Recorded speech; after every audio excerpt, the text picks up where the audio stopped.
Hello everyone, Kumar welcome to learning sessions. अगर आप भी सीआईबी एग्जाम की प्रिपरेशन कर रहे हो तो हमारे पास एबीएम सब्जेक्ट का फुल कोर्स अवेलेबल है, जिसके अंदर हम आपको प्रोवाइड करवाते हैं क्वेश्चन वीडियोस भी और इंग्लिश होते हैं। इसी के साथ हम आपको मॉक टेस्ट करते हैं, जिनकी हेल्प से आप इजीली लिखते हो। और ये जो हमारी लाइव क्लासेस होती हैं वो आपको रिकॉर्डेड फॉर्म में भी मिलती है। तो अगर आप सिस्टमेटिक वे में एबीएम सब्जेक्ट की प्रिपरेशन करना चाहते हो तो फटाफट से हमारे कोर्स में एनरोल कर लीजिए। हमारे जो quiz है वो इजीली एक्सेसिबल। अगर आप एक एंड्रॉइड यूजर हो तो IIBF learning centre app download कर लीजिए गूगल प्ले स्टोर से।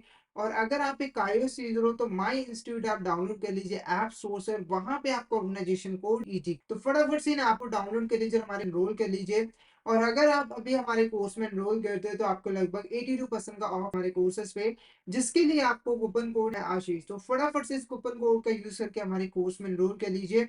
और हमारे टेलीग्राम चैनल को भी जरूर ज्वाइन कर लीजिए, कितने भी इंपॉर्टेंट अपडेट वो डालते रहते हैं। और अगर आपको भी किसी भी तरह की क्वेरी आती है तो आप मैसेज कर सकते हो। तो फटाफट से हमारे टेलीग्राम चैनल को ज्वाइन कर लीजिए ताकि कोई इंपॉर्टेंट अपडेट आपसे मिस ना हो जाए। इसका लिंक आपको वीडियो के डिस्क्रिप्शन में मिल। तो शुरू करते हैं आज का टॉपिक। तो आज इस लेक्चर में हम लोग परफॉर्मेंस मैनेजमेंट के बारे में पढ़ने वाले हैं और इससे रिलेटेड कुछ इंपॉर्टेंट क्वेश्चन को डिटेल में डिस्कस करने वाले हैं। तो फटाफट से इस सेशन को शेयर करें फ्रेंड्स के साथ, कलीग्स के साथ, ताकि वो भी इस सेशन का बेनिफिट ले। शुरू करते हैं।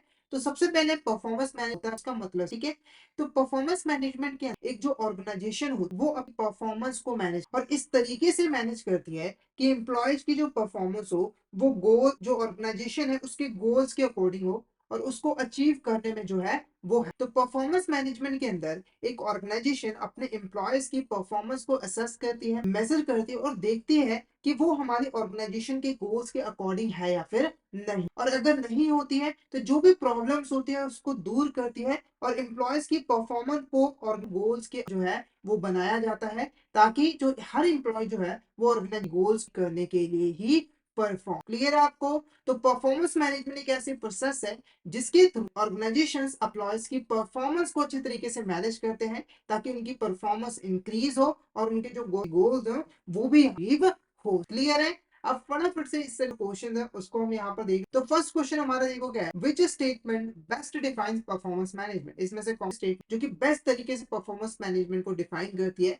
पहली स्टेटमेंट क्या है, an informal conversation between manager and employee discuss task completed. यानी कि जो टास्क हुआ है उसके रिगार्डिंग एक इनफॉर्मल कन्वर्सेशन हुई है मैनेजर और एम्प्लॉय के बीच में, उसको हम परफॉर्मेंस मैनेजमेंट कहते हैं। या फिर एक comprehensive process focus solely on employee eval, ऐसी प्रोसेस जो कि सिर्फ और सिर्फ कंपनी के जो एम्प्लॉय है उसकी इवैल्यूएशन करते हैं, वार्ड्स की या फिर एक systematic approach to assess develop improve employee performance towards, एक ऐसे सिस्टमैटिक अप्रोच जिसके थ्रू हम एम्प्लॉय की जो परफॉर्मेंस है उसको असेस कर डेवलप करते हैं और इम्प्रूव करते हैं और उनको ऑर्गेनाइजेशन के गोल्स के अकॉर्डिंग जो है वो बनाते हैं, ताकि और ये गोल अचीव हो सके। या फिर one time event to dock areas of improvement. Option C is a correct, option C is a correct answer. तो मेन फोकस इसका यही होता है कि जो हमारे एम्प्लॉयज हैं वो ऑर्गेनाइजेशन के गोल्स को अचीव करने में अपनी परफॉर्मेंस जो है वो दे सके, उनको इंप्रूव। नेक्स्ट बात करते हैं, what is the primary objective of performance manage. जो परफॉर्मेंस मैनेज के प्राइमरी ऑब्जेक्टिव क्या हो, पहला है to punish the employees for poor performance. अगर कोई एम्प्लॉय पुअर परफॉर्म पनिश करने के लिए, या फिर to insures compliance with company rules and regulation, to align individual contribution with organ goals. यानी कि जो इंडिविजुअल्स होते हैं उनका जो कंट्रीब्यूशन परफॉर्मेंस है उनको ऑर्गेनाइजेशन के गोल्स के अकॉर्डिंग अलाइन करने के लिए यूज करते हैं। या फिर to provide justification for disciplinary act. तो ऑप्शन सी क्या होगा करेक्ट आंसर। तो परफॉर्मेंस मैनेजमेंट के जरिए जितने भी इंडिविजुअल एम्प्लॉयज होते हैं उनकी जो परफॉर्मेंस की जो कौनता है उसको हम ऑर्गेनाइजेशन के गोल्स के अकॉर्डिंग जो है डेवलप करते हैं, उनको अलाइन करते हैं, ताकि हर एक एम्प्लॉय और उनके गोल्स को अचीव करने में अपनी भूमिका निभा। नेक्स्ट क्वेश्चन देखो, which of the following is not the key act performance management. कौन सी ऐसे है जो कि हमारी परफॉर्मेंस मैनेजमेंट के अंदर, पहला setting clear measurable performance goal, conducting regular performance reviews with, या फिर micro managing employee activities on daily basis, या फिर providing constructive feedback and develop opportunities. तो option C is the correct answer. यानी कि डे टू डे बेसिस पे वो जो एक्टिविटीज परफॉर्म को मैनेज करना मैनेजमेंट के अंदर है। बाकी ये तीन इंपॉर्टेंट एक्टिविटीज होते हैं। पहली एक्टिविटी के अंदर हम क्या करते हैं, जो परफॉर्मेंस होते हैं उनका एक स्टैंडर्ड फिक्स करते हैं, गोल फिक्स करते हैं कि एक एम्प्लॉय की परफॉर्मेंस कैसी होगी। उसके बाद हम रेगुलरली बेसिस पे रिव्यूज कंडक्ट कराते हैं और देखते हैं कि जो एम्प्लॉयज हैं उनकी परफॉर्मेंस कैसी रही है। ठीक है, इन रिव्यू के अंदर जो एक्चुअल परफॉर्मेंस होते हैं उसको हम स्टैंडर्ड परफॉर्मेंस के साथ कंपेयर करते हैं और कोई भी डिफरेंस होता है तो उसको आइडेंटिफाई कर दूर करते हैं। और लास्ट में जब भी हमें कोई प्रॉब्लम दिखती है तो उसके बेस पर हम एम्प्लॉय को फीडबैक प्रोवाइड करते हैं ताकि वो फीडबैक को यूज करके अपने अपने अंदर इंप्रूवमेंट कर सके और डेवलपमेंट कर। तो ये तीन इंपॉर्टेंट एक्टिविटीज हो। Next question, which of the following benefit is associated with effective performance. अगर कोई इफेक्टिवली परफॉर्मेंस मैनेजमेंट करती है तो कौन कौन से बेनिफिट्स उसको रिसीव। पहला, improved employee engagement and motivation. वो इम्प्रूव एम्प्लॉय एंगेजमेंट का मतलब है कि कोई पर्सन जो 100% के साथ जॉब को इतना अपनी जॉब में मजा आ रहा है उसके बाद तो एम्प्लॉय एंगेजमेंट भी इंक्रीज होती है और मोटिवेशन भी होती है, जिससे अल्टीमेटली इंपैक्ट क्या पड़ता है कि जो प्रोडक्टिविटी आती है। तो ये भी एक उसके बाद रिड्यूस एम्प्लॉय टर्नओवर एब्सेंटीज्म। तो जो हमारे एम्प्लॉय की जो टर्नओवर है उसको कम होता है, एब्सेंटीज्म कम आता है। क्यों ऐसा होता है? मैं जब एक पर्सन जॉब कर सुबह आकर उसका जॉब पे जाने पे एक पर्सन जिसका मन ही नहीं है जॉब में तो उसका सुबह मन ही नहीं करता, जिससे वो छुट्टियां करेगा, बहाने बनाएगा या फिर कंपनी को छोड़ के जाएगा। जब जॉब इंगेजमेंट इंक्रीज है, मोटिवेशन और आप ही काम पे आएगा और भी नहीं। तो option D is correct answer. तीनों के तीन इंपॉर्टेंट, एम्प्लॉय एंगेजमेंट होती है, प्रोडक्टिविटी होती है और जो एम्प्लॉय टर्नओवर है, एब्सेंटिज्म है, ये भी जो है वो रिड्यूस है। नेक्स्ट देखो, the performance management cycle consist of 4 stages, plan, do, review, revise. Which of the stage not correct regarding this stages. ठीक है, तो परफॉर्मेंस मैनेजमेंट की टोटल 4 स्टेजेस है और बार बार इसी स्टेजेस में जो है वो घूमती रहती है। यानी कि परफॉर्मेंस मैनेजमेंट कोई एक सिंगल टाइम प्रोसेस नहीं, ये बार बार होती रहती है। पर इस स्टेज में पहली स्टेज होती है प्लान। प्लान के अंदर क्या होता है कि हम गोल सेट करते हैं, हम क्या क्या एक्शंस लेने वाले हैं, प्रायोरिटी सेट करते हैं और साथ के साथ इंप्रूवमेंट कैसे करेंगे उसका प्लान। तो बिल्कुल सही है। प्लानिंग के अंदर प्लान हमारा स्टेज होता है, सिंपल प्लानिंग कहते हैं कि हमारा जो गोल्स है, जो परफॉर्मेंस गोल्स है वो क्या है, हमें क्या अचीव करना है, कैसे अचीव करना है, उसकी स्ट्रैटेजी। उसके बाद डू। डू के अंदर क्या होता है कि हम प्लान को इंप्लीमेंट करते हैं, जो भी हमने प्लान बनाए हैं, ठीक है, और जो भी रिस्क अराइज हुए हैं उसको मैंने है ताकि हमारे जो गोल्स हैं उसको अचीव। यहाँ पर हमने प्लान को इंप्लीमेंट। उसके बाद करते हैं रिव्यू।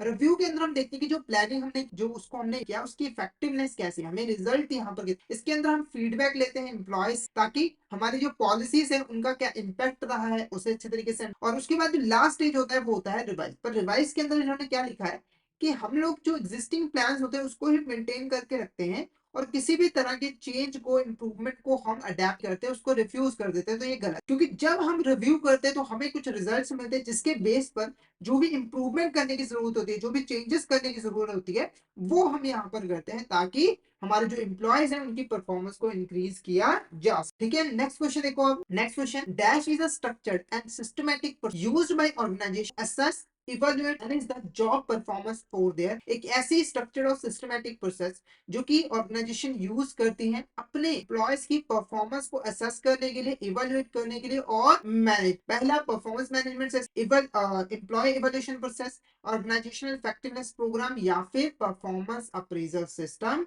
तो ऑप्शन डी हमारा क्या होगा करेक्ट। अब जो अप्रेजल सिस्टम परफॉर्मेंस मैनेज की एक पार्ट, ठीक है, परफॉर्मेंस अप्रेजल सिस्टम के अंदर सिर्फ और सिर्फ जो मेन फोकस होता है वो यही होता है कि एक पर्सन ने कैसा परफॉर्म किया है उसका पता लगा। अप्रेजल का मतलब है कि एक एम्प्लॉय ने कैसा काम किया है, कैसी उसकी परफॉर्मेंस रही है, उसका हमें पता लगा और उसके बेस पर है वो। यहाँ पर आप देखोगे इसके अंदर हम सिर्फ असेस करते हैं, इवैल्यूएट करते हैं और मैनेज मैनेज करते हैं जॉब परफॉर्मेंस की। ठीक है, तो option D performance appraisal system correct answer. इसकी पूरी की पूरी प्रोसेस होते हैं जिसको हम आगे बात करेंगे।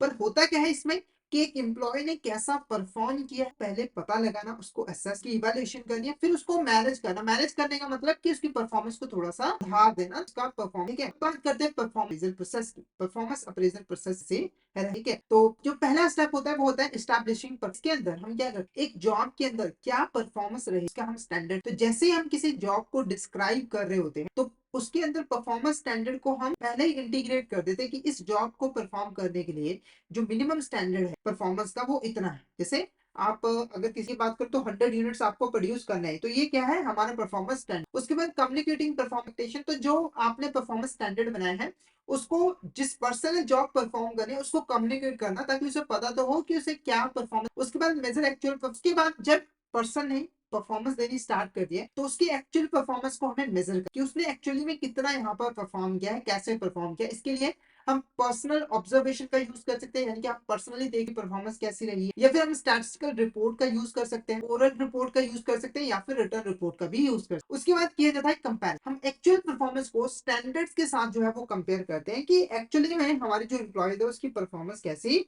रही है। ठीक है, अगर आपने 100 यूनिट्स बोला था तो एक्चुअली मान के अगर मान उसने 90 यूनिट्स प्रोड्यूस किया तो यहाँ पर 10 यूनिट कम, ये कैसे पता लगा? जब आप, ठीक है, उसके बाद क्या है हमारा discuss the appraisal with employee. अब जब आपने एक बार पता लगा गया लिया परफॉर्मेंस में प्रॉब्लम भी कम, उसके बारे में एम्प्लॉयज के साथ डिस्कस करना, उसे बताना भाई आप सर कम काम कर रहे हो, ये प्रॉब्लम है, इसको ठीक कर, ठीक है, ताकि जो एम्प्लॉय है वो उस फीडबैक के बेस पर अपने है वो कर सके। तो हमें पीरियडिकल बेसिस पे कंसर्न एम्प्लॉय के साथ जो है डिस्कस करना है। अब चाहे वो आउटकम पॉजिटिव है, वीक स्पोर्ट्स है, डिफिकल्टीज है, वो मैटर नहीं करता, वो आपको एम्प्लॉय के साथ डिस्कस जो है वो करना। उसके बाद इनिशिएट करेक्टिव एक्शन, अगर कोई वीक स्पॉट है, ठीक है, कोई भी वीक पॉइंट वो आपको मिला है तो उसको सुधारने के लिए आपको करेक्टिव एक्शन जो है वो लेना पड़ेगा, यानी कि आपको स्टेप यहाँ पर लेने पड़ेंगे। जैसे आप कोचिंग दे सकते हो, काउंसलिंग कर सकते हो, ट्रेनिंग दे सकते हो, या फिर मेंटरिंग भी कर सकते हो। ठीक है, तो इसके जरिए आपको जो एम्प्लॉयज है उनकी जो परफॉर्मेंस है उसको सुधारने की कोशिश जो है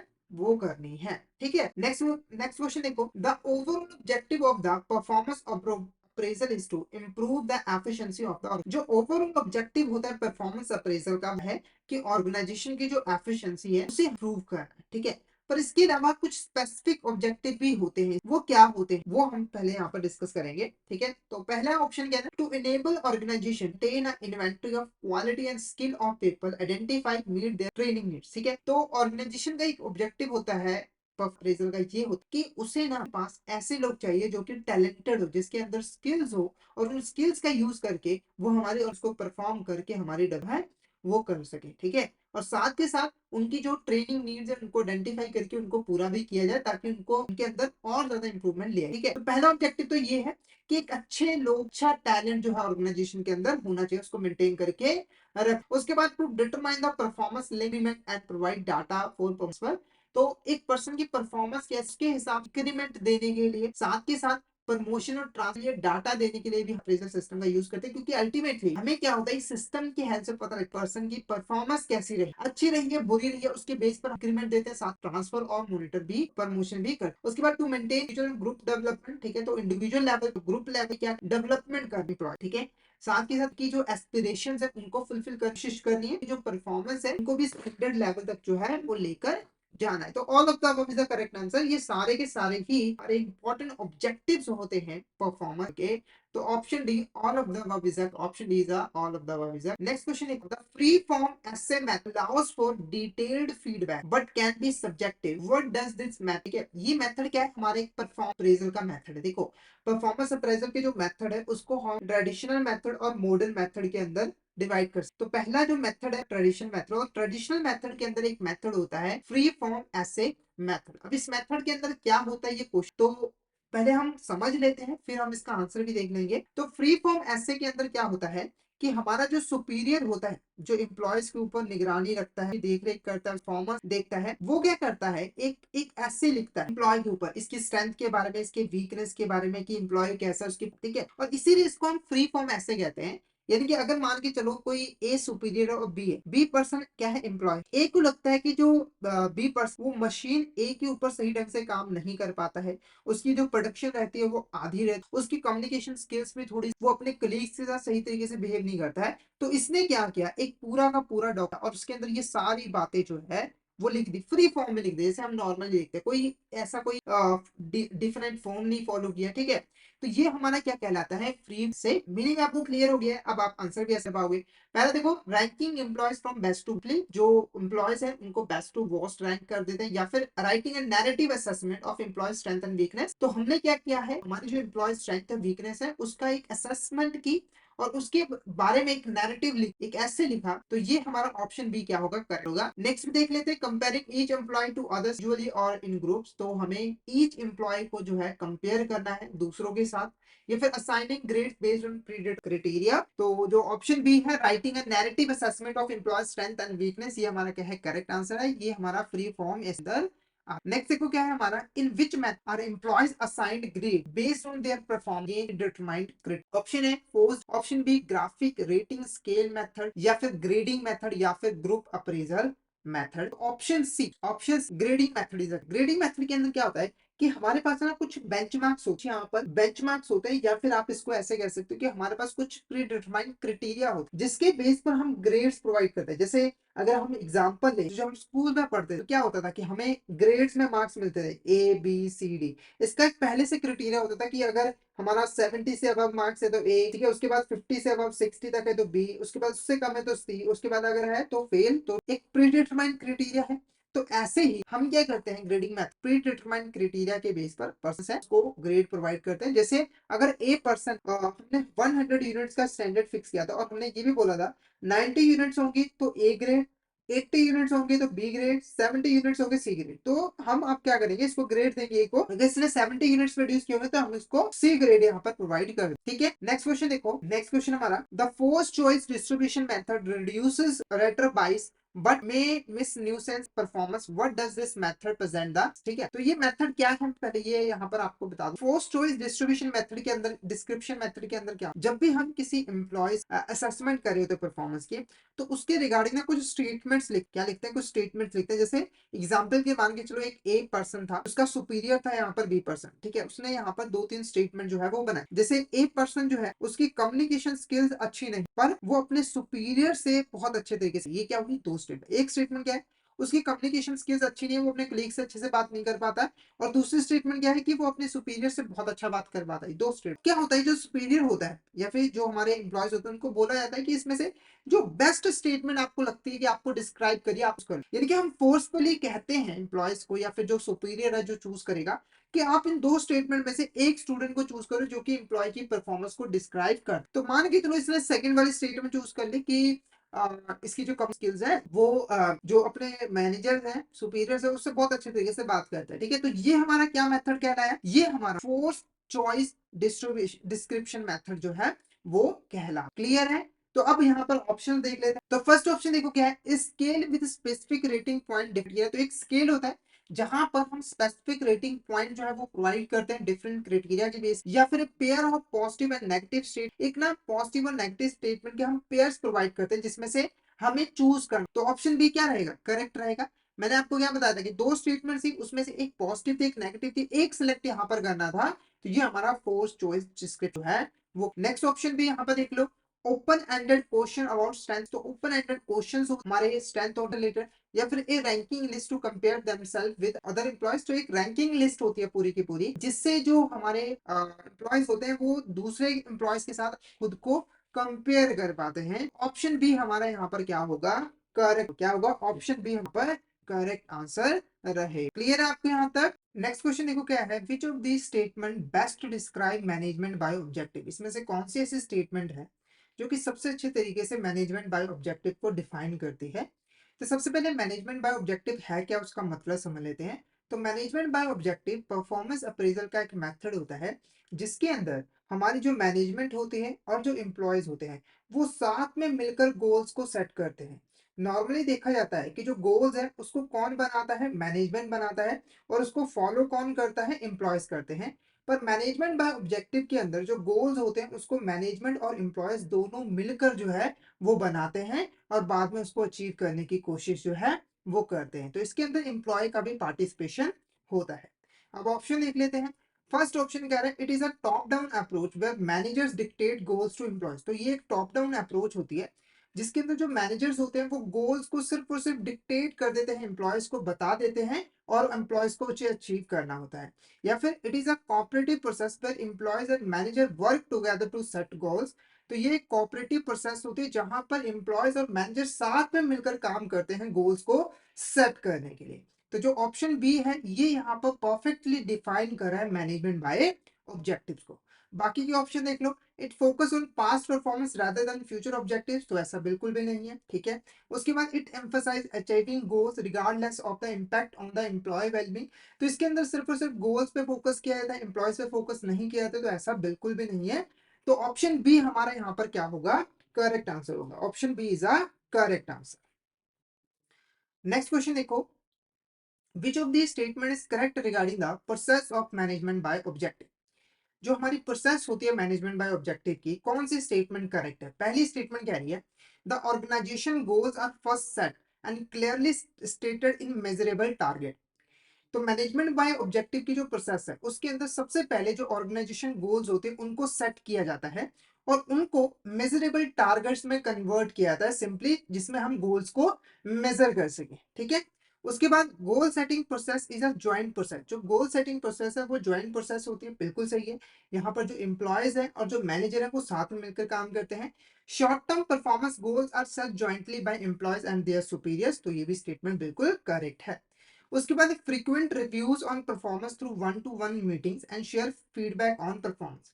तो फ्रीक्वेंट बेसिस पे जो है वो परफॉर्मेंस को मेजर किया जाता है, उसको रिव्यू किया जाता है वन और वन मीटिंग के थ्रू, यानी कि जो सुपीरियर है और जो हमारे इंप्लॉयज है वो साथ में मिलकर बैठते हैं, मीटिंग करते हैं, जहां पर परफॉर्मेंस कैसी रही है उसके बारे में डिस्कस किया जाता है और एम्प्लॉयज को फीडबैक प्रोवाइड की जाती है। तो ये तीनों की तीनों स्टेटमेंट जो है वो बिल्कुल करेक्ट है regarding the process of management bye objectives. ठीक है। तो पहले ऑर्गेनाइजेशन के गोल सेट होंगे। कौन सेट करेगा? एम्प्लॉयज और मैनेजर मिलकर या फिर उसके सुपीरियर मिलकर। उसके बाद वन टू वन मीटिंग की जाएगी जिसके अंदर जो परफॉर्मेंस है उसको रिव्यू किया जाएगा कि जो हमारे परफॉर्मेंस है वो गोल्स के अकॉर्डिंग है या फिर नहीं है। तो हमारा जो ऑप्शन बी होगा यहाँ पर वो क्या रहेगा? करेक्ट रहेगा। तीनों की तीनों स्टेटमेंट बिल्कुल करेक्ट है। नेक्स्ट क्वेश्चन देखो, which of the following is not a advantage of MBO. इसमें से कौन सा ऐसा एडवांटेज है जो कि मैनेजमेंट बाय ऑब्जेक्टिव का एडवांटेज नहीं है? पहला, increase employee motivation and ownership of goals. तो ये हमारा एडवांटेज होता है एमबीओ का। देखो, जब हम एम्प्लॉयज को पार्टिसिपेट कराते हैं डिसीजन मेकिंग प्रोसेस के अंदर, तो एम्प्लॉयज को लगता है कि वो ऑर्गेनाइजेशन का एक इंपॉर्टेंट हिस्सा है, जिससे उनका जो मोटिवेशन है वो इंक्रीज होता है। साथ ही साथ ना उनके अंदर ओनरशिप का भाव आता है, यानी कि कंपनी के अंदर उनका भी कोई कंट्रीब्यूशन है, वो भी कंपनी के ओनर है, ऐसी उनकी फीलिंग आती है जिससे वो मोटिवेट होकर काम करते हैं। तो ये एक इंपॉर्टेंट ऑब्जेक्टिव होता है। उसके बाद improved communication and collaboration between employees and manager. तो ये भी हमारा एडवांटेज होता है। जब कोई भी गोल सेट किया जा रहा है, डिसीजन लिया जा रहा है, तो वहां पर एम्प्लॉय मैनेजर के साथ में मिलकर डिसीजन लेते हैं। तो जिससे क्या होता है कि एम्प्लॉयज और मैनेजर के बीच में जो कम्युनिकेशन है, जो कोऑर्डिनेशन है, वो बेहतर बन पाता है। तो ये भी हमारा एडवांटेज होता है एमबीओ का। उसके बाद focus on individual productivity rather than team work. तो हम एम्प्लॉयज की जो इंडिविजुअल प्रोडक्टिविटी है उसके ऊपर फोकस करते हैं, टीम वर्क पे नहीं। तो ये गलत है, ये हमारा एडवांटेज नहीं होता है। उसके बाद easier identification of training and development need. जब हम पीरियोडिक बेसिस पे, फ्रीक्वेंट बेसिस पे परफॉर्मेंस को रिव्यू करते हैं तो हमें पता लगता है कि कहाँ पर ट्रेनिंग की जरूरत है, कहाँ पर डेवलपमेंट की जरूरत है, और उसके अकॉर्डिंग हम जो एम्प्लॉयज है उसको फीडबैक भी प्रोवाइड करते हैं। तो ये हमारी एक एडवांटेज है। तो option C is the correct answer. ये हमारी एडवांटेज नहीं है, बाकी ये तीन इंपॉर्टेंट एडवांटेज होती है मैनेजमेंट बाय ऑब्जेक्टिव्स की। नेक्स्ट क्वेश्चन देखो यहाँ पर, विच of the statement not defines human asset accounting. इसमें से कौन सी हमारी स्टेटमेंट है जो कि ह्यूमन एसेट अकाउंटिंग को डिफाइन नहीं करती है? तो सबसे पहले मीनिंग समझ लो। ह्यूमन एसेट अकाउंटिंग भी हमारी परफॉर्मेंस अप्रेजल की ही एक मेथड होता है, जिसके अंदर एक कंपनी अपने जितने भी ह्यूमन रिसोर्सेज होते हैं उनकी मॉनेटरी टर्म्स में वैल्यू कैलकुलेट करती है। जनरली क्या होता है कि जो ऑर्गेनाइजेशंस होती हैं वो ह्यूमन रिसोर्सेज को एज अ कॉस्ट ट्रीट करते हैं, क्योंकि उन्हें पे करना पड़ता है।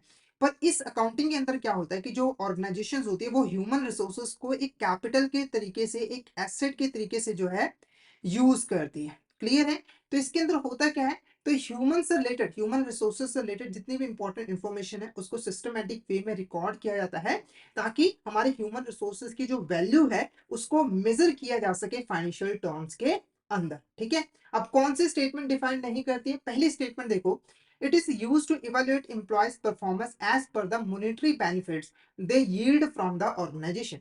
तो इस अकाउंटिंग के अंदर हम एम्प्लॉय की परफॉर्मेंस को मेजर करते हैं। किस बेसिस पे मेजर करते हैं? कि हमारा जो एम्प्लॉय है वो ऑर्गेनाइजेशन से कितना मॉनेटरी बेनिफिट्स गेन कर रहा है। तो ये स्टेटमेंट बिल्कुल करेक्ट है। तो इस मेथड के अंदर हम देखते हैं कि एक ऑर्गेनाइजेशन अपने एम्प्लॉय को कितना पे कर रही है, कितना मॉनेटरी बेनिफिट प्रोवाइड कर रही है, और उसके हिसाब से हम एम्प्लॉय की परफॉर्मेंस को इवेल्युएट करते हैं, कैलकुलेट करते हैं। तो ये स्टेटमेंट डिफाइन करती है। उसके बाद the cost of retaining an employee in regard to their contribution is evaluated to get the cost of that employee for the organisation. यानी कि जो ऑर्गेनाइजेशन है उसके जो एम्प्लॉयज हैं, ऑर्गेनाइजेशन को एम्प्लॉयज को अपने पास रिटेन करके रखने के लिए कितनी कॉस्ट पड़ रही है, उसके लिए हम क्या करते हैं, जो कंट्रीब्यूशन है हमारे एम्प्लॉयज की, उसको कैलकुलेट करते हैं और उसके बदले में ऑर्गेनाइजेशन कितना पे करे एम्प्लॉयज को, वो कैलकुलेट करते हैं, जिससे हम कॉस्ट का पता लगाते हैं। तो ये भी स्टेटमेंट क्या है हमारी, बिल्कुल करेक्ट है। क्लियर है? तो इसमें हम बेसिकली एक एम्प्लॉय को रिटेन करके रखने के लिए ऑर्गेनाइजेशन को कॉस्ट कितनी पड़ रही है वो हम कैलकुलेट करते हैं। उसके बाद this method of performance appraisal consider factors like work quality, overhead cost, unit wise average service value, interpersonal skill. तो ये भी स्टेटमेंट बिल्कुल करेक्ट है। इसके अंदर ये सारे फैक्टर कंसीडर किए जाते हैं ह्यूमन रिसोर्सेज की वैल्यू को कैलकुलेट करने के लिए। तो none of the above is a correct answer, क्योंकि ये तीनों के तीनों स्टेटमेंट ही ह्यूमन एसेट अकाउंटिंग को अच्छे तरीके से डिफाइन जो है वो करती है। तो जो हमारा आंसर रहेगा वो ऑप्शन डी रहेगा। ठीक है, नेक्स्ट क्वेश्चन देखो क्या है, human asset accounting is most useful for, जो ह्यूमन एसेट अकाउंटिंग है वो किसके लिए यूजफुल रहती है। पहला, जो large corporation with establish HR department, मतलब कि बड़ी बड़ी कंपनी जहां पर पहले से ही एचआर डिपार्टमेंट अच्छे तरीके से एस्टैब्लिश है, या फिर startups and small business where individual contribution matters significantly. ऐसे स्टार्टअप्स और स्मॉल बिजनेस जो कि अभी इनिशियल स्टेज में है, बहुत बड़ी नहीं है, और वहां पर जो इंडिविजुअल एम्प्लॉयज है उनका कंट्रीब्यूशन काफी इंपॉर्टेंट रोल प्ले करते हैं ऑर्गेनाइजेशन के अंदर।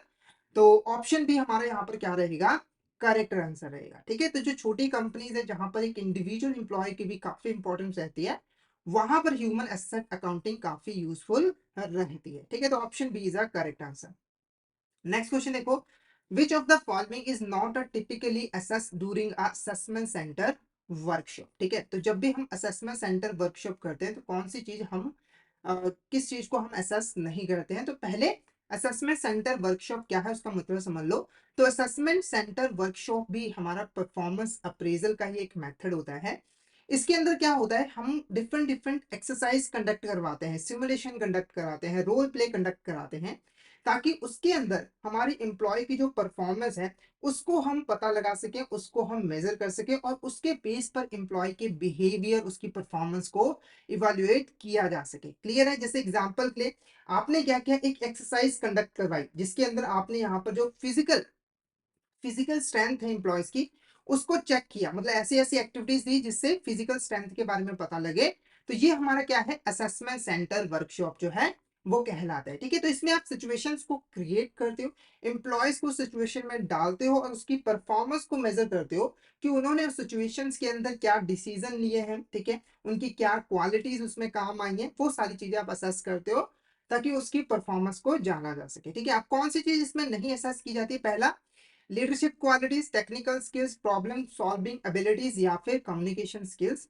तो ऑप्शन बी क्या रहेगा, technical skill is a correct answer. Mainly देखो, जो असेसमेंट सेंटर वर्कशॉप होता है इसका यूज हम जो एम्प्लॉयज उनकी जो सॉफ्ट स्किल्स होती हैं, क्या होती हैं, सॉफ्ट स्किल्स होती हैं जो उसके बिहेवियर को शो करते हैं, उसको असेस करते हैं। जैसे लीडरशिप क्वालिटीज उसके अंदर कैसे है, क्या वो एक अच्छा लीडर बन सकता है, प्रॉब्लम सॉल्विंग एबिलिटीज उसकी कैसी है, कम्युनिकेशन स्किल्स कैसी है, ये सब चीजें हम असेस करते हैं। और टेक्निकल स्किल्स के लिए हम अलग से टेस्ट जो है वो कंडक्ट करते हैं। तो जनरली टेक्निकल स्किल्स को हम कंसीडर नहीं करते हैं। ठीक है, तो option B is the correct answer. Next question देखो क्या है, what is the most accurate description of 360 degree appraisal. इसमें से कौन सी ऐसी स्टेटमेंट है जो कि एक्यूरेट तरीके से 360 डिग्री अप्रेजल सिस्टम को डिफाइन करती है। तो सबसे पहले 360 डिग्री अप्रेजल है क्या, इसका मतलब समझ लो। तो 360 डिग्री अप्रेजल एक परफॉर्मेंस अप्रेजल की टेक्निक है जिसके अंदर हम लोग मल्टीपल स्टेक होल्डर से फीडबैक लेते हैं किसी भी एम्प्लॉय की परफॉर्मेंस को इवेलुएट करने के लिए। नॉर्मली अगर आपको देखना हो कि किसी एम्प्लॉय की परफॉर्मेंस कैसी रही है, तो आप क्या करते हो, आप उसके सीनियर से पूछ लेते हो, मैनेजर से पूछ लेते हो कि इसकी यहाँ पर परफॉर्मेंस कैसी रही है। पर 360 डिग्री अप्रेजल के अंदर जब भी आप किसी एम्प्लॉय की परफॉर्मेंस को इवेल्युएट करते हो, तो आप मल्टीपल स्टेक होल्डर से फीडबैक लेते हो। जैसे कि आपने मैनेजर से फीडबैक लिया कि एम्प्लॉय की परफॉर्मेंस कैसी है। उसके बाद आपने जो टॉप मैनेजमेंट है, बोर्ड ऑफ डायरेक्टर्स है, उनसे आपने फीडबैक लिया। उसके बाद उनके जो सुबॉर्डिनेट्स हैं उससे आपने फीडबैक लिया। उसके जो कलीग्स हैं, पीयर्स हैं, उससे आपने फीडबैक लिया। उसके जो कस्टमर थे जिनके साथ वो डील करता है, उससे आपने फीडबैक लिया। ठीक है, तो ये जो मेथड होता है वो हमारा 360 डिग्री अप्रेजल होता है, जिसके अंदर हम एक एम्प्लॉय के परफॉर्मेंस को अच्छे तरीके से मेजर करना चाहते हैं और इवेल्युएट करना चाहते हैं। क्लियर है? तो सिंपल मेथड और इसमें डिफरेंस क्या है कि सिंपल में हम एक या दो स्टेक होल्डर से फीडबैक लेते हैं, यहाँ पर मल्टीपल स्टेक होल्डर से फीडबैक लिया जाता है एम्प्लॉय की परफॉर्मेंस को इवेल्युएट करने के लिए, उसको जानने के लिए। ठीक है, अब क्वेश्चन देख लेते हैं। तो फर्स्ट ऑप्शन कह रहा है an evaluation conducted by employee direct supervisor only. तो ये इवोल्यूशन टेक्निक है जो कि जो सुपरवाइजर होता है वो सिर्फ वही वही कंडक्ट यहाँ पर करता है। या फिर एक performance review that gathers feedback from multiple stakeholders around the employee. एक ऐसी review system, performance review system, जिसके अंदर मल्टीपल स्टेक होल्डर्स जो कि एम्प्लॉय के साथ रिलेटेड हैं, उनसे फीडबैक लिया जाता है एम्प्लॉय की परफॉर्मेंस को इवेलुएट करने के लिए। उसके बाद a self assessment test based on employees own perception their performance. एक सेल्फ असेसमेंट टेस्ट होता है जिसके अंदर एम्प्लॉय खुद से देखता है कि उसकी परफॉर्मेंस कैसी रही है। या फिर एक peer to peer review system where employees anonymously evaluate each other, यानी कि जो एम्प्लॉयज है वो खुद ही आपस में पता लगाता है कि हम दोनों की परफॉर्मेंस कैसे रही है। तो जो ऑप्शन बी है हमारा, ये हमारा यहाँ पर क्या है, correct answer. Option B is are correct answer. Next question देखो, in a 360 appraisal an individual performance is assessed by 6 parties namely. देखो, जो 360 डिग्री अप्रेजल उसमें मैंने आपको बताया कि जो फीडबैक होता है वो हम मल्टीपल स्टेक होल्डर से लेते हैं। अब बात आती है कितने स्टेक होल्डर्स, तो आंसर कितना है, 6 पार्टीज। यानी कि जब हम किसी एम्प्लॉय की परफॉर्मेंस को इवेल्युएट करते हैं तो उसके साथ रिलेटेड 6 पार्टीज से हम फीडबैक लेते हैं। तो ये क्वेश्चन पूछ रहा है कि वो 6 पार्टीज कौन सी है। ठीक है, ऑप्शन ए कह रहा है top management, immediate supervisor, peers, subordinate, self, customer और क्लाइंट्स। या फिर internal auditor, external consultant, project partners, vendor, self, shareholder, या फिर बोर्ड मेंबर्स। तो आंसर जो रहेगा वो ऑप्शन ए रहेगा। क्या रहेगा, option A is a correct answer. तो top management, immediate supervisor, peer, subordinate, self, customer और क्लाइंट्स, इनसे फीडबैक जो है वो लिया जाता है। अब डिटेल में इन स्टेक होल्डर्स को एक बार अच्छे से समझ लेते हैं और इससे क्या इंफॉर्मेशन मिलती है वो हम डिस्कस करते हैं। तो पहले हमारा सेल्फ असेसमेंट। तो इसके अंदर जो एम्प्लॉय होता है वो खुद इवैल्यूएशन करता है कि उसकी जो परफॉर्मेंस रही है वो कैसी है, किन चीजों में वो बेहतर था, किन चीजों में उसकी परफॉर्मेंस खराब रही है। जैसे होता है ना कि हम खुद अपने अंदर झांकते हैं कि हमारी परफॉर्मेंस कैसी रही है। ठीक है, उसके बाद आता है पीयर। पीयर में जो उसके कोलीग्स हैं, को वर्कर्स हैं, वो आ जाते हैं। वो एम्प्लॉय को फीडबैक देते हैं कि टीम वर्क उसका कैसा रहा है, यानी कि एज अ टीम उसने कितना अच्छा तरीके से काम किया है, अदर टीम मेंबर्स के साथ उनका कोलैबोरेशन कैसा रहा है, उनकी जो इंटरपर्सनल स्किल्स है वो कैसी है, उसके बारे में बताते हैं। उसके बाद आ जाता है सबॉर्डिनेट। सबॉर्डिनेट्स कौन होते हैं, जो कि उस पर्टिकुलर एम्प्लॉय के अंडर काम कर रहे होते हैं, उसके जो जूनियर होते हैं। अब जो जूनियर है वो क्या फीडबैक दे सकते हैं, सिंपली कि उनकी जो लीडरशिप क्वालिटीज है उसके बारे में बता सकते हैं कि हम एक अच्छे लीडर हैं या फिर नहीं है, हमारी कम्युनिकेशन स्किल अच्छी है या फिर नहीं है, मैनेजमेंट एबिलिटीज कैसी है। ठीक है, उसके बाद आते हैं सुपरवाइजर। सुपरवाइजर के अंदर जो हमारे मैनेजर्स हैं या फिर हायर लेवल एग्जीक्यूटिव्स हैं वो आ जाते हैं। वो जो हमारे इंडिविजुअल्स हैं उनकी जो जॉब परफॉर्मेंस रही है उसको इवेल्युएट करते हैं, उनकी जो लीडरशिप स्किल्स है, जो कंट्रीब्यूशन है, उसको इवेल्युएट करते हैं। उसके बाद आते हैं कस्टमर और क्लाइंट। तो इसके अंदर बेसिकली कि हमने जो एम्प्लॉय है वो कस्टमर के साथ कैसे डील करता है। अल्टीमेटली देखो, कस्टमर ही तो ज्यादा इंपॉर्टेंट होता है किसी भी बिजनेस के अंदर। तो कस्टमर सर्विस कैसे यहाँ पर प्रोवाइड की गई है, कम्युनिकेशन उसकी कैसी थी कस्टमर के साथ, उसने अच्छे से बिहेव किया नहीं किया, रिस्पॉन्सिवनेस कैसा था, मतलब कि अगर कोई कस्टमर क्वेरी लेके आ रहा है तो वो उसको जल्दी से सॉल्व कर रहा है या फिर नहीं कर रहा है, उसके बारे में। ठीक है, उसके बाद आता है हमारा टॉप मैनेजमेंट। तो टॉप मैनेजमेंट के अंदर जो सीनियर एग्जीक्यूटिव्स होते हैं, जो लीडर्स होते हैं, वो यहाँ पर इंफॉर्मेशन प्रोवाइड करते हैं। तो मल्टीपल स्टेक होल्डर से हम जो है फीडबैक लेते हैं और उससे पता लगाते हैं कि किसी एम्प्लॉय की परफॉर्मेंस कैसी रही। नेक्स्ट क्वेश्चन देखो क्या है, dash appraisal was introduced when employees performance measured, analyzed and targets are set in the first appraisal and after a short period his or her performance is measured again, proper feedback and guidance is given to ensure that employee achieves the target. तो सबसे पहले इसका जो answer रहेगा वो मैं आपको बता दूं, इसका आंसर है 720 डिग्री अप्रेजल। क्या है? 720 डिग्री अप्रेजल। अब 720 डिग्री अप्रेजल में होता क्या है? ठीक है, जनरली देखो, जब हमने 360 डिग्री अप्रेजल के बारे में पढ़ा या फिर कोई और अप्रेजल मेथड के बारे में पढ़ा, उसमें क्या होता था कि हम क्या करते थे, एक एम्प्लॉय की परफॉर्मेंस कैसी रही है, ठीक है, उसको डिफरेंट डिफरेंट फैक्टर से हम पता लगाते थे कि एक पर्टिकुलर एम्प्लॉय की एक पर्टिकुलर टाइम पर परफॉर्मेंस जो है वो कैसी रही है। उसके बाद उसे हम गाइडेंस जो है वो प्रोवाइड करते थे ताकि उसकी परफॉर्मेंस में वो सुधार कर सके और हमारी जो परफॉर्मेंस अप्रेजल प्रोसेस है वो खत्म हो जाती थी। पर जो 720 डिग्री अप्रेजल ना, ये चलती रहती है। जैसे एक बार क्या हुआ कि हमने यहाँ पर जो एम्प्लॉयज हैं उनको गाइडेंस प्रोवाइड कर दी, उसके बाद क्या होगा, थोड़े टाइम के बाद फिर से यहाँ पर परफॉर्मेंस अप्रेजल की जाएगी। क्या की जाएगी? फिर से एक बार परफॉर्मेंस अप्रेजल की जाएगी और फिर से यहाँ पर जो एम्प्लॉयज है उनको फीडबैक और गाइडेंस जो है वो दिया जाएगा। इसको एक एग्जाम्पल के साथ समझाता हूँ। तो मान के चलो 2018 के अंदर हमारे जो एम्प्लॉय है उनकी परफॉर्मेंस अप्रेजल की गई, ठीक है, और उनको गाइडेंस प्रोवाइड की, फीडबैक प्रोवाइड किया कि आप इस तरीके से इंप्रूवमेंट कर सकते हो। उसके बाद 3 महीने के बाद फिर से यहाँ पर जो हमारे एम्प्लॉयज हैं उनकी परफॉर्मेंस अप्रेजल की गई और देखा गया कि उनकी परफॉर्मेंस सुधरी है या फिर नहीं हुई है, उसमें इंप्रूवमेंट आई है या फिर नहीं आई है। और अगर कोई प्रॉब्लम है तो फिर से यहाँ पर गाइडेंस और फीडबैक दी जाए हमारे एम्प्लॉयज को ताकि वो इंप्रूवमेंट जो है वो कर सके, ठीक है। तो ये जो परफॉर्मेंस अप्रेजल प्रोसेस है ये हमारा 720 डिग्री अप्रेजल जो है वो कहलाता है। अब इसको 720 डिग्री अप्रेजल क्यों कहा जाता है? क्योंकि ये 360 डिग्री अप्रेजल का दुगना है। जैसे 360 डिग्री अप्रेजल जो है वो हमारा यहाँ पर आके खत्म हो गया।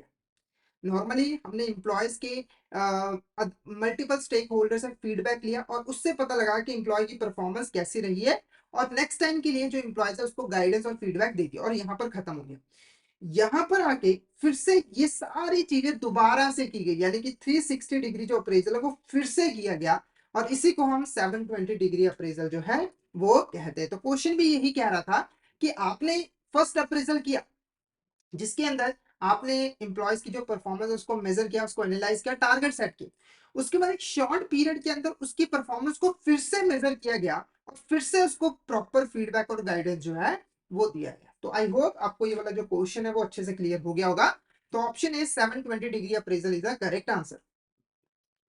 नेक्स्ट क्वेश्चन देखो, what happens when a manager consistently rates all employees as an average even though their performance varies? पहले ये क्वेश्चन क्या है इसको समझो। देखो, जब भी हम परफॉर्मेंस अप्रेजल करते हैं ना तो कुछ एरर्स होती हैं। ये जो क्वेश्चन है उस एरर से रिलेटेड ही।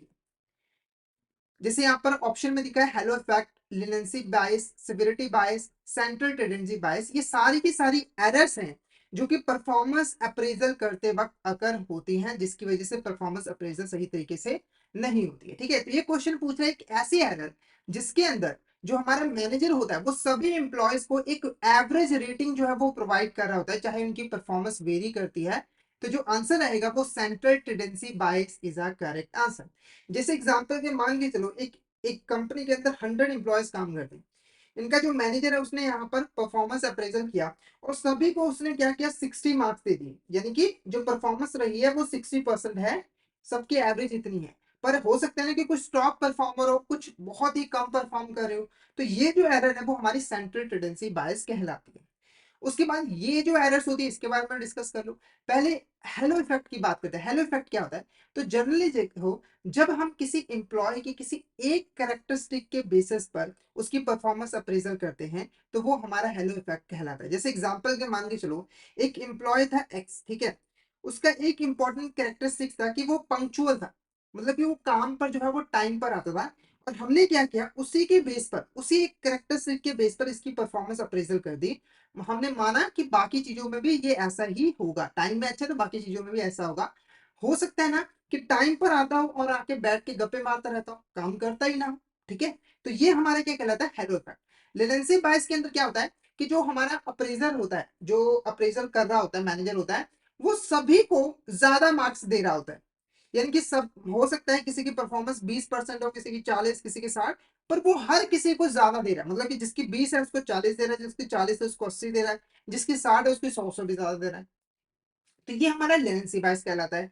सिविरिटी बायस के अंदर क्या होता है कि जो मार्क्स होते हैं, जो रेटिंग्स होते हैं वो कम दिए जाते हैं। यानी कि अगर किसी की परफॉर्मेंस 60 है तो उसको 50 दिया, अगर किसी की 80 है तो उसको 70 दिया। तो ऐसे कम जो है वो रेटिंग दी है, सही तरीके से रेटिंग जो है वो नहीं दी जाती है। तो जो हमारा ऑप्शन सी है, जो हमारा आंसर था वो तो ऑप्शन डी था, पर ये भी एरर्स होती हैं जिसके बारे में आपको पता होना चाहिए। ठीक है, नेक्स्ट देखो क्या, which statement is not true about similar to me bias. तो सिमिलर टू मी बायस ये भी एक एरर होती है परफॉर्मेंस अप्रेजल के अंदर। Similar to me bias error के अंदर क्या होता है कि जो मैनेजर होता है, जो मैनेजर होता है वो अपने जैसे एम्प्लॉयज को तो अच्छी रेटिंग दे देता है, बाकियों को अच्छी रेटिंग नहीं देता। जैसे एग्जांपल के मान के चलो, एक ए पर्सन है, ये मैनेजर है, यहाँ पर बी सी डी तीन एम्प्लॉय, जिसमें से एक जो एम्प्लॉय है वो यहाँ पर इसके विलेज से बिलोंग करता है, ठीक है, इसकी कल्चर से बिलोंग करता है, ठीक है, और बाकी के जो इंटरेस्ट है जैसे खेल हो गया, क्रिकेट हो गया, वो दोनों को पसंद है। तो इसने क्या किया, इसको ज्यादा रेटिंग दे दी। और ये जो इनके कल्चर से नहीं है, डिफरेंट है, थोड़ा सा वैल्यूज में थोड़ा सा डिफरेंट है, तो उनको कम रेटिंग दे दी। तो ये हमारा सिमिलर टू मी बायस होता है। अब क्वेश्चन पूछ रहा था कौन सी स्टेटमेंट ट्रू नहीं है, तो वो पहले देख लेते हैं। ऑप्शन ए कह रहा है it can lead to unfair and inaccurate performance evaluation. तो ये स्टेटमेंट बिल्कुल करेक्ट है। जब कोई ये सोच के कि ये पर्सन मेरे जैसा है तो बहुत अच्छा होगा, रेटिंग देगा, तो सिंपल सी बात है कि अनफेयर और इनएक्यूरेट परफॉर्मेंस इवैल्यूएशन होगी। उसके बाद it may be influenced by shared experience और पर्सनालिटी ट्रेट। तो ये भी बिल्कुल सही है कि जो ये इस तरह की जो परफॉर्मेंस अप्रेजल होती है, जो एक्सपीरियंस और पर्सनालिटी ट्रेट्स हमारे मैनेजर और एम्प्लॉयज के बीच में शेयर होते हैं, मतलब सेम होते हैं, उसके बेसिस पे हम जो है परफॉर्मेंस अप्रेजल करते हैं। तो ये भी स्टेटमेंट करेक्ट है। उसके बाद it is always intentional and conscious of the part of rater. तो जो रेटर होता है, जो रेटिंग प्रोवाइड करता है, उसके पार्ट पर ये हमेशा इंटेंशनल होता है, वो जानबूझकर ये करता है। तो ये भी बिल्कुल स्टेटमेंट करेक्ट है। उसके बाद it it can be mitigated through training and awareness. तो ये स्टेटमेंट गलत है। तो ऐसा बिल्कुल नहीं है। जो पर्सन है उसको अपनी सोच में जो है चेंज लेकर आना होगा, ट्रेनिंग देने से कोई फायदा नहीं होने वाला है। ठीक है, तो ऑप्शन डी हमारा यहाँ पर क्या है, करेक्ट आंसर है। नेक्स्ट देखो, which of the following is not a common use of performance appraisal. इसमें से कौन सा ऐसा है जहां पर हम परफॉर्मेंस अप्रेजल को यूज नहीं करते हैं। Promotion, training development and compensation reviews. तो जो आंसर है वो ऑप्शन डी रहेगा, नन ऑफ द अबव। क्यों रहेगा, क्योंकि इन तीनों कामों में परफॉर्मेंस अप्रेजल से जो हमें इंफॉर्मेशन मिलती है उसका यूज किया जाता है। जैसे प्रमोशन की अगर बात की जाए, ठीक है, तो जब हम परफॉर्मेंस अप्रेजल करते हैं तो हमें पता लगता है कि किस एम्प्लॉय की परफॉर्मेंस अच्छी रही है और किसकी परफॉर्मेंस अच्छी नहीं रही है।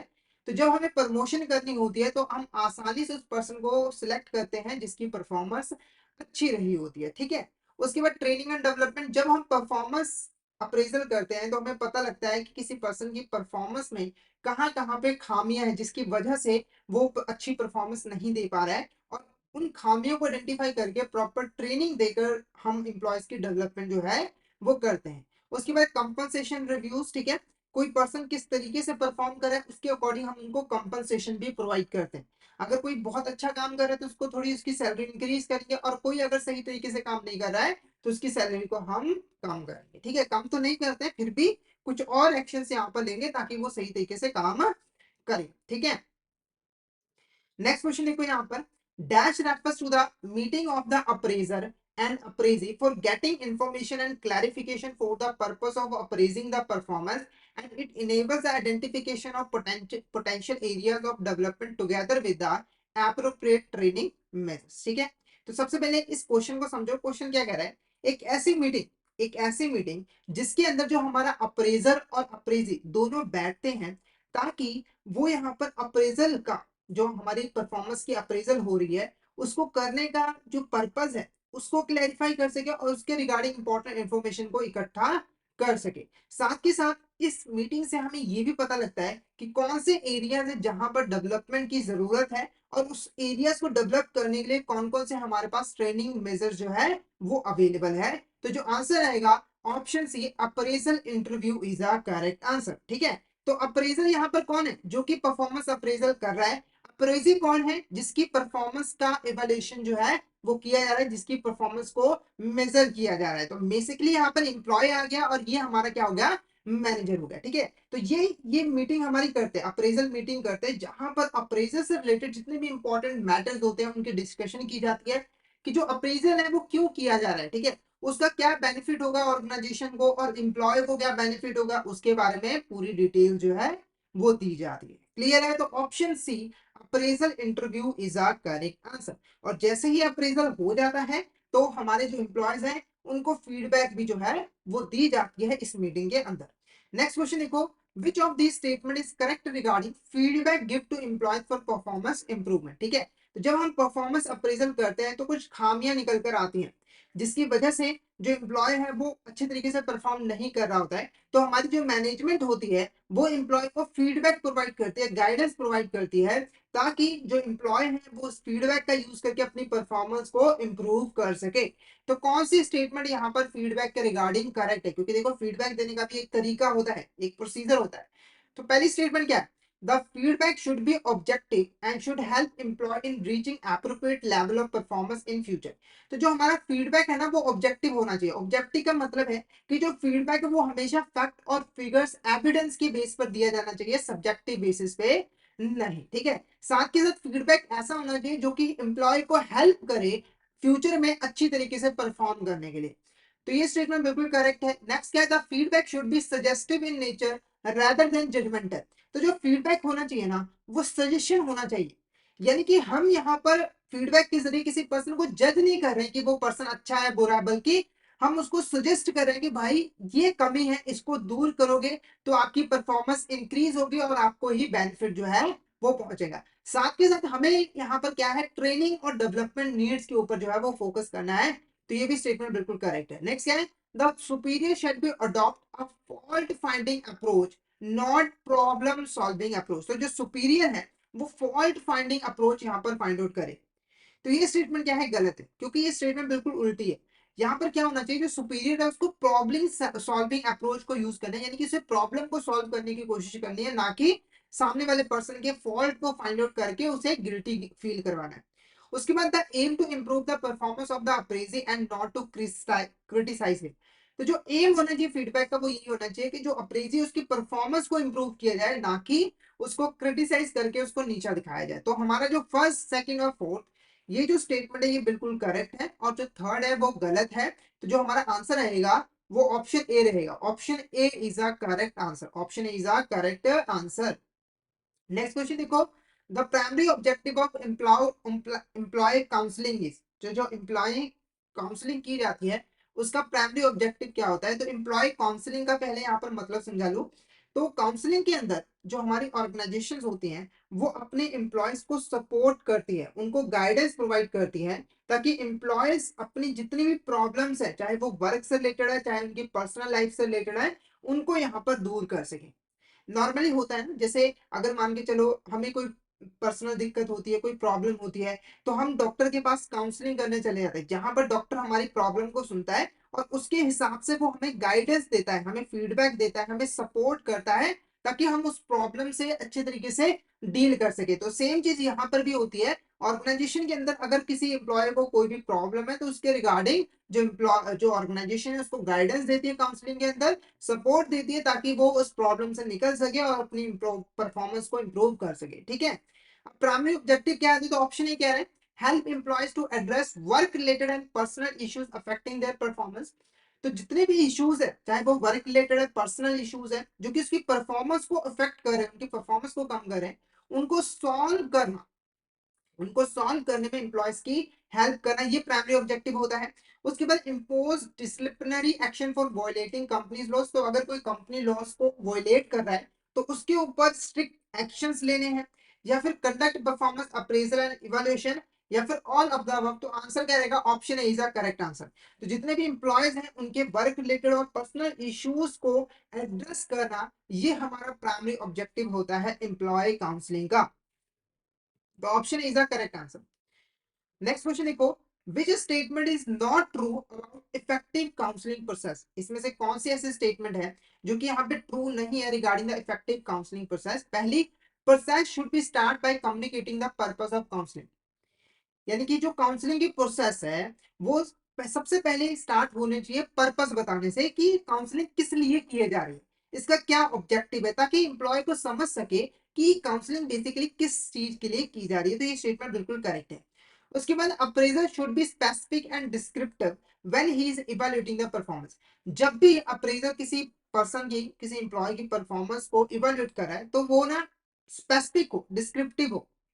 स्पेसिफिक और डिस्क्रिप्टिव होने का मतलब है कि जो जरूरी है सिर्फ उसी के रिगार्डिंग इंफॉर्मेशन को कलेक्ट करे और फालतू की चीजों को छोड़ दे। उसके बाद one should comment on the person, not focus on issues related to the performance. यानी कि जो पर्सन है उसको ना, पर्सन जो अप्रेजर है उसको पर्सन के ऊपर कमेंट करना है कि तू अच्छा नहीं है, तू बुरा है, ठीक है। इश्यूज पे फोकस बिल्कुल नहीं करना है। तो हमारा जो ऑप्शन सी होगा वो करेक्ट आंसर होगा। ये ट्रू नहीं है, क्योंकि जो हमारा अप्रेजर है उसका फोकस होना क्या होना चाहिए कि प्रॉब्लम क्या है जिसकी वजह से जो एम्प्लॉयज की परफॉर्मेंस सही नहीं हो रही है, ना कि उस पर्सन के ऊपर। मतलब कि पर्सन के ऊपर कोई भी कमेंट बाजी नहीं करनी है, उसको नीचा नहीं दिखाना है, बल्कि उसकी जो प्रॉब्लम है उसको सुनना है और उसको सॉल्व करने की कोशिश जो है वो करनी है। नेक्स्ट देखो, common strategies to manage average performers to turn into the productive workforce. ठीक है, तो जब एक ऑर्गेनाइजेशन की हम बात करते हैं तो वहां पर कई तरह के वर्कर्स होते हैं। एक होते हैं जो कि बहुत अच्छा परफॉर्म कर रहे होते हैं, एक होते हैं जो कि एवरेज परफॉर्म कर रहे होते हैं, और एक होते हैं जो कि बिल्कुल भी परफॉर्म नहीं कर रहे होते। ठीक है, तो जो बिल्कुल भी परफॉर्म नहीं कर रहे उन्हें तो जॉब से निकाल दिया जाता है। जो एवरेज परफॉर्मर होते हैं उनको टॉप परफॉर्मर बनाने की कोशिश की जाती है, उसके लिए कुछ स्ट्रैटेजी यूज की जाती है। तो इसमें से कौन सी ऐसी स्ट्रैटेजी है जिसका हम यूज करते हैं एवरेज परफॉर्मर को टॉप परफॉर्मर बनाने के लिए? पहला, understand how they define success, find how find out how they think while at work, या फिर assess skills and change job role if need be, या फिर सेट हाई एक्सपेक्टेशंस। तो option D is the correct answer. ये सारे के सारे ही हमारे ऑब्जेक्टिव होते हैं। कहने का मतलब क्या है कि इन ऑब्जेक्टिव का यूज करके, सॉरी, इन स्ट्रेटजी का यूज करके एक एवरेज परफॉर्मर को टॉप परफॉर्मर में कन्वर्ट किया जाता है। अब ये बेसिकली है क्या, इसके अंदर क्या चीजें हैं वो एक बार डिस्कस कर लेते हैं। सबसे पहले understand how they define success. इसका क्या मतलब हुआ कि हमें ये जानना है कि जो एम्प्लॉय है, जो वर्कर है, वो सक्सेस को कैसे डिफाइन करता है, उसके नजरिए में सक्सेस क्या है। जैसे हो सकता है कि कोई पर्सन जो है अपना काम करना चाहता है, मतलब कि वो जॉब नहीं करना चाहता, अपना बिजनेस स्टार्ट करना चाहता है। या फिर कोई पर्सन इस चीज में सक्सेस मानता है कि उसे वर्क और जो पर्सनल लाइफ है उसके अंदर बैलेंस बनाना है। ठीक है, तो हमें पहले ये फाइंड आउट करना है और इसके अकॉर्डिंग स्ट्रेटजी बनानी है, ताकि जो एम्प्लॉय है वो मोटिवेट होकर काम कर सके और उसकी परफॉर्मेंस इंक्रीज हो सके। उसके बाद find out how they think while at work. यानी कि जब वो काम कर रहे होते हैं तो क्या सोच रहे होते हैं, मतलब कि काम के बारे में, कि काम अच्छा है, काम बुरा है, काम डिफिकल्ट है, काम रिस्की है। ठीक है, ये चीज यहाँ पर जानी जा सके। उसके बाद स्किल भी असेस करना है, यानी कि जो एम्प्लॉय है उसको जो काम दिया गया है क्या उसकी स्किल उसके अकॉर्डिंग है। कहीं ये तो नहीं है कि हमने उसकी स्किल कोई और है, हमने उसको कोई और काम दिया हुआ है जिसकी वजह से उसकी परफॉर्मेंस अच्छी नहीं हो रही है। तो ऐसा भी हमें करना है कि स्किल को असेस करो, अगर उसके अकॉर्डिंग जॉब को चेंज करना पड़े तो जॉब को भी चेंज कर दो। उसके बाद सेट हाई एक्सपेक्टेशन, तो जो गोल्स है उनको थोड़ा हाई सेट करो, ताकि जो एम्प्लॉयज उनको अचीव करने की कोशिश करें और उनकी परफॉर्मेंस जो है वो इंक्रीज हो सके। जैसे होता है ना कि कोई पर्सन अगर मान के चलो दिन में 4 घंटे पढ़ता है, हमने क्या किया उसका 10 घंटे कर दिया, तो धीरे धीरे करते करते वो 5 6 7 8 घंटे तो पढ़ ही लेगा, चाहे 10 तक पूरा ना पहुंच सके। तो हाई एक्सपेक्टेशंस हमें रख देंगे। ठीक है, नेक्स्ट क्वेश्चन देखो। Dash refers to the possession of knowledge, skills, abilities, qualities needed to perform a particular task, function or role effectively. ठीक है, एक रोल को, एक फंक्शन को, एक टास्क को अच्छे तरीके से परफॉर्म करने के लिए जो भी नॉलेज चाहिए, जो भी स्किल चाहिए, जो भी एबिलिटी चाहिए, जो भी क्वालिटीज चाहिए, जब वो चीज किसी पर्सन के अंदर होती है तो हम उसको क्या कहते हैं? पहला, कॉन्फिडेंस, क्वालिफिकेशन, कैपेबिलिटी, प्रोफिशिएंसी, या फिर कोई भी नहीं। तो ऑप्शन है competency is a correct answer. यानी कि अगर मान के चलो एक पर्सन है एक, ठीक है, उसको हमने अकाउंटेंट की यहाँ पर जॉब परफॉर्म करने को दी। अब इस जॉब को परफॉर्म करने के लिए कुछ स्किल्स चाहिए, कुछ क्वालिटी चाहिए, जैसे कि पहले तो ग्रेजुएशन चाहिए बीकॉम के अंदर। ठीक है, मान के चलो ये चाहिए। ठीक है, उसके बाद क्या होना चाहिए, हमारा अकाउंटिंग सॉफ्टवेयर की जो नॉलेज है वो होनी चाहिए, कंप्यूटर की नॉलेज होनी चाहिए। ठीक है, अब ये सारी जो स्किल्स और नॉलेज जब इस पर्सन के अंदर होती है, जिसकी वजह से वो अपने जॉब को अच्छे तरीके से परफॉर्म करता है, तो हम क्या कहेंगे, ये पर्सन कॉम्पिटेंट है, यानी कि इसके अंदर कॉम्पिटेंसी है। जिस जॉब को परफॉर्म करने के लिए हमने रखा है उसको ये आसानी से परफॉर्म जो है वो कर सकता है। और हम हमेशा कॉम्पिटेंट पर्सन को ही ढूंढते हैं अपने एम्प्लॉय के फॉर्म में। तो option A competency is the correct answer. Next question देखो क्या है, what are the two main categories of competencies in work place. तो वर्क प्लेस के अंदर किसी जॉब को परफॉर्म करने के लिए जो कॉम्पिटेंसी हमें चाहिए होती है उसकी दो मेन कैटेगरीज कौन सी है। पहले देखो technical skills and career path preference, technical competencies and behavioral competencies, educational qualifications and work experience, industry knowledge and personal brand। तो हमारा जो आंसर रहेगा वो ऑप्शन बी रहेगा। तो जो हमारी कंपिटेंसी है उसको हम दो कैटेगरी में डिवाइड कर सकते हैं। एक कंपिटेंसी होती है टेक्निकल कंपिटेंसी और एक होती है हमारी बिहेवियर कंपिटेंसी। ठीक है, अब एक एक करके इनका मतलब समझ लेते हैं। टेक्निकल कंपिटेंसी जो है वो किसी एक पर्टिकुलर जॉब के साथ रिलेटेड होती है, यानी कि एक खास तरह की जॉब को परफॉर्म करने के लिए जो हमें स्किल्स चाहिए होती है वो हमारी टेक्निकल कंपिटेंसी कहलाती है। जैसे एग्जांपल के लिए एक पर्सन को अकाउंटेंट की यहाँ पर जॉब दी गई है, ठीक है, तो इस जॉब को परफॉर्म करने के लिए उसके अंदर कुछ स्किल्स होनी चाहिए। जैसे कि पहले की उसकी क्वालिफिकेशन ठीक होनी चाहिए, ठीक है, वो कॉमर्स बैकग्राउंड से होना चाहिए। दूसरा, उसको अकाउंटिंग सॉफ्टवेयर की नॉलेज होनी चाहिए, उसको कंप्यूटर की नॉलेज यहाँ पर होनी चाहिए। ठीक है, ये सारी स्किल्स क्या है, इस जॉब के साथ रिलेटेड है, तो ये हमारी टेक्निकल कंपिटेंसी कहलाती है। उसके बाद है बिहेवियर कंपिटेंसी। जो बिहेवियर कंपिटेंसी होती है वो पर्सन के साथ रिलेटेड होती है। ठीक है, जब भी हम किसी पर्सन को हायर करते हैं किसी भी जॉब को परफॉर्म करने के लिए, तो उस पर्सन की कुछ सॉफ्ट स्किल्स होनी चाहिए। जैसे कि उसकी कम्युनिकेशन स्किल अच्छी होनी चाहिए, प्रॉब्लम सॉल्विंग एबिलिटी उसकी अच्छी होनी चाहिए, ठीक है, उसके अंदर पेशेंस होना चाहिए। ये सारी स्किल्स हमारी बिहेवियर कंपिटेंसी के अंदर जो है वो आ जाती है। और किसी भी जॉब को परफॉर्म करने के लिए ये दोनों स्किल्स ही जरूरी है। पहले आपको जॉब के साथ रिलेटेड जो टेक्निकल कंपिटेंसी है वो आपको एक्वायर करनी है, साथ के साथ पर्सन के अंदर सॉफ्ट स्किल्स भी होनी चाहिए। ठीक है, टेक्निकल कंपिटेंसी को ही हम हार्ड स्किल्स कह देते हैं और जो बिहेवियर कंपिटेंसी है उसका ही दूसरा नाम हमारा सॉफ्ट स्किल होता है। नेक्स्ट क्वेश्चन देखो, which of the following is an example of behaviour competency. इसमें से कौन सी हमारी एग्जांपल है बिहेवियर कंपिटेंसी की।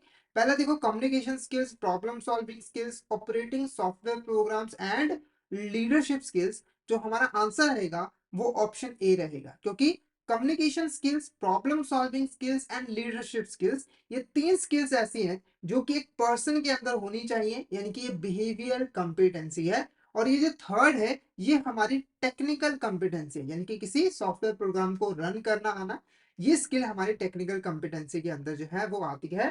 तो जो हमारा ऑप्शन ए है यहाँ पर वो हमारा करेक्ट आंसर है। ठीक है, तो option A is the correct answer. Next question देखो क्या है, what is a term used for strategic human resource management process that involves identifying and defining the key competence required for success in specific job role within an organization as well। ठीक है, तो एक organisation के अंदर जो भी jobs और role होते हैं उनको परफॉर्म करने के लिए जो की कंपिटेंस होते हैं उनको आइडेंटिफाई करने के लिए, उनको डिफाइन करने के लिए जिस प्रोसेस को यूज किया जाता है उसे हम क्या कहते हैं। Option A performance appraisal, option B employee engagement survey, option C competency mapping या फिर option D skill gap analysis. तो option C competency mapping is the correct answer. तो ऑर्गेनाइजेशन के अंदर जितनी भी जॉब्स हैं, रोल्स हैं, उनको परफॉर्म करने के लिए जो कंपिटेंसी चाहिए उसको फाइंड आउट करने के लिए, उसको आइडेंटिफाई करने के लिए हम लोग कंपिटेंसी मैपिंग का यूज करते हैं। जैसे एग्जांपल के मान के चलो हमारी अकाउंटेंट की जॉब है, ठीक है, तो अकाउंटेंट की जॉब को परफॉर्म करने के लिए क्या स्किल्स की जरूरत है उसको हम कंपिटेंसी मैपिंग के थ्रू आइडेंटिफाई करेंगे और उसके अकॉर्डिंग जो है एम्प्लॉयज को हायर करेंगे ताकि कंपिटेंट पर्सन हमारे पास आ सके। ठीक है, तो option C is the correct answer. Next question देखो, which of the following is not a benefit of competency mapping. इसमें से कौन सा ऐसा बेनिफिट है जो कि कंपिटेंसी मैपिंग का नहीं होता है। पहले देखो, improving recruitment and selection process. तो जो रिक्रूटमेंट और सिलेक्शन प्रोसेस होती है वो इंप्रूव होती है। कैसे इंप्रूव होती है मैं बताऊं। देखो, पहले हम क्या करते हैं, कंपिटेंसी मैपिंग के हेल्प से एक पर्सन के अंदर क्या क्या स्किल्स होनी चाहिए, क्या क्या क्वालिटीज होनी चाहिए वो हम आइडेंटिफाई कर लेते हैं। जिससे क्या होता है, जब हम रिक्रूटमेंट करते हैं तो हम उन्हीं पर्सन को रिक्रूट करते हैं जिसके अंदर वो स्किल्स होती हैं, कि जो कंपिटेंट होते हैं। आप ही सोच के देखो, अगर आपको पता ही नहीं है कि पर्सन के अंदर क्या स्किल्स होनी चाहिए तो आप तो किसी को भी हायर कर लोगे, जो कि नुकसान होगा। ठीक है, तो हमें ऐसे पर्सन चाहिए जो कि उस जॉब को परफॉर्म करने के लिए जो स्किल्स चाहिए वो उनके पास अवेलेबल हो। तो उसके लिए हम क्या करेंगे, कंपिटेंसी मैपिंग, साथ के साथ सिलेक्शन भी हम उन्हीं का करेंगे जिनके अंदर वो स्किल्स हो। तो ये हमारा एक बेनिफिट होता है कंपिटेंसी मैपिंग का। नेक्स्ट क्या है, enhancing employee performance and development. ठीक है, तो जब हम किसी पर्सन को उसकी स्किल्स के अकॉर्डिंग, उसकी क्वालिटीज के अकॉर्डिंग, उसकी क्वालिफिकेशन के अकॉर्डिंग काम देते हैं, तो उनकी जो परफॉर्मेंस होती है वो इंक्रीज होती है, जिससे उनकी डेवलपमेंट जो है वो होती है, उनको लाइफ के अंदर ग्रोथ मिलती है। तो ये भी एक बेनिफिट होता है। उसके बाद creating more transparent and objective performance management system. तो हम एम्प्लॉयज की परफॉर्मेंस को मैनेज करने के लिए एक अच्छा सिस्टम, ट्रांसपेरेंट सिस्टम बिल्ड करने में हेल्पफुल होता है। तो बिल्कुल सही है, ये बिल्कुल सही है, ये भी एडवांटेज होता है। उसके बाद increasing employee turnover and dissatisfaction with their roles. तो ये हमारा बेनिफिट नहीं होता है, ठीक है, क्योंकि देखो जब हम कंपिटेंसी मैपिंग करते हैं तो उससे जो एम्प्लॉय टर्नओवर होती है वो कम होती है, इंक्रीज नहीं होती बल्कि कम होती है। और जो जॉब डिससेटिस्फैक्शन होती है एम्प्लॉयज की अपने रोल्स के साथ, वो भी यहाँ पर कम होती है। तो ये हमारा बेनिफिट नहीं होता है, ये गलत स्टेटमेंट है। तो option D is a correct answer. बाकी ये जो तीन है, बाकी ये जो तीन है, ये तीन इंपॉर्टेंट बेनिफिट है हमारे कंपिटेंसी मैपिंग के। ठीक है, नेक्स्ट क्वेश्चन देखो। Dash is a structured interview technique that is used to collect information about past behavior of employees, and it is a technique based on the premise that best predictor of the future behavior is the past behavior। एक ऐसी interview technique जिसके अंदर employees की past performance कैसी रही है उसके बारे में हम इंफॉर्मेशन को कलेक्ट करते हैं, क्योंकि इस टेक्निक का मानना है कि अगर आपको फ्यूचर बिहेवियर को प्रिडिक्ट करना है तो आपको पास्ट बिहेवियर से अच्छा प्रिडिक्टर नहीं मिल सकता। यानी कि आप किसी एम्प्लॉय के पास्ट बिहेवियर को देखकर उसका फ्यूचर में क्या बिहेवियर रहने वाला है उसको आइडेंटिफाई कर सकते हो। तो पहला कह रहा है बिहेवियरल इवेंट इंटरव्यू, दूसरा क्या है सिचुएशनल इंटरव्यू, तीसरा कह रहा है पीनल इंटरव्यू या फिर परफॉर्मेंस बेस्ड इंटरव्यू। तो ऑप्शन ए हमारे यहाँ पर क्या होगा, करेक्ट आंसर रहेगा behavioural interview event interview is a correct answer. इसके अंदर होता क्या है यहाँ पर पहले हम डिस्कस कर लेते हैं। तो इसके अंदर हम क्या करते हैं, जो हमारे एम्प्लॉयज होते हैं इनसे हम क्वेश्चंस पूछते हैं। और कैसे क्वेश्चन पूछते हैं, ओपन एंडेड क्वेश्चंस, जिसके अंदर हम ये पूछते हैं कि पास्ट में आपकी परफॉर्मेंस कैसी रही है, और उसके बेस पर आपकी ग्रोथ क्या है, आपकी क्या राय है आपकी परफॉर्मेंस को लेकर, वो सारी चीजें पूछी जाती हैं, जिससे हम एम्प्लॉयज की पास्ट परफॉर्मेंस के बारे में पता लगाते हैं और अल्टीमेटली उनकी फ्यूचर में क्या परफॉर्मेंस रहने वाली है वो हम यहाँ पर जान पाते हैं। ठीक है, तो option is the correct answer. Next question देखो, which statement best describe the BEI questioning technique. कौन सी ऐसे स्टेटमेंट है जो अच्छे तरीके से डिफाइन करते हैं बीईआई टेक्निक को। पहला, it focus on hypothetical situation and candidates imagined responses. Hypothetical situation जो हमने खुद से क्रिएट की होती है और हमारे जो कैंडिडेट है उनकी जो इमेजिनेशन है उसके बेस पर हम उनसे रिस्पॉन्स लेते हैं। It asks open-ended questions requiring detailed description of past experience। तो हम क्या करते हैं, एम्प्लॉय से ओपन एंडेड क्वेश्चन पूछते हैं जिसके अंदर हम डिटेल्ड डिस्क्रिप्शन पूछते हैं उनके पास्ट एक्सपीरियंस के बारे में, कि उन्होंने पास्ट में कैसा एक्सपीरियंस किया है, कैसा परफॉर्म किया है।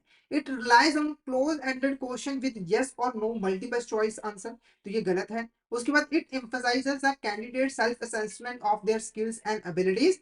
तो option B is a correct answer. ठीक है, ये प्रॉपर्ली डिफाइन करें, क्योंकि बीईआई क्वेश्चनिंग टेक्निक के अंदर हम ओपन एंडेड क्वेश्चंस पूछते हैं हमारे एम्प्लॉय से उनके पास्ट परफॉर्मेंस के बारे में, पास्ट एक्सपीरियंस के बारे में, ताकि हम उनके जो पास्ट परफॉर्मेंस है उसको जान सके और उससे अल्टीमेटली फ्यूचर में उनका क्या बिहेवियर रहने वाला है उसको हम यहाँ पर जान सके।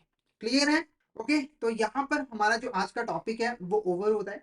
तो हमने यहाँ पर परफॉर्मेंस मैनेजमेंट से रिलेटेड जितने भी इंपॉर्टेंट क्वेश्चंस हैं उसको हमने डिटेल में डिस्कस कर लिया है। तो आई होप आपको यहाँ तक क्लियर हो गया होगा।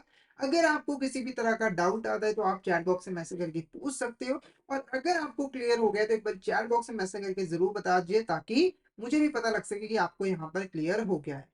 और अगर आप सिस्टमैटिक वे में एबीएम सब्जेक्ट की प्रिपरेशन करना चाहते हो तो हमारे कोर्स में जरूर एनरोल कर लीजिए, जिसके अंदर हम आपको प्रोवाइड करवाते हैं क्वेश्चन वीडियोस जो कि हमारे हिंदी और इंग्लिश लैंग्वेज के मिक्स में अवेलेबल होते हैं। इसी के साथ हम आपको mock test, mega mock test भी प्रोवाइड करते हैं, जिनकी हेल्प से आप इजीली रिवीजन कर सकते हो। और ये जो हमारी लाइव क्लासेस होती हैं वो आपको रिकॉर्डेड फॉर्म में भी मिल जाती हैं। तो अगर आप सिस्टमैटिक वे में एबीएम सब्जेक्ट की प्रिपरेशन करना चाहते हो तो फटाफट से हमारे कोर्स में एनरोल कर लीजिए। हमारे जो कोर्सेज हैं वो इजिली एक्सेसिबल है। अगर आप एक एंड्रॉइड यूजर हो तो IIBF learning centre application download कर लीजिए गूगल प्ले स्टोर से। और अगर आप एक iOS यूजर हो तो माई इंस्टीट्यूट ऐप डाउनलोड कर लीजिए ऐप स्टोर से, और वहां पे आपको ऑर्गेनाइजेशन कोड यूज करना है GEGK2। तो फटाफट से इन एप्लीकेशन को डाउनलोड कर लीजिए और हमारे कोर्सेज में एनरोल कर लीजिए।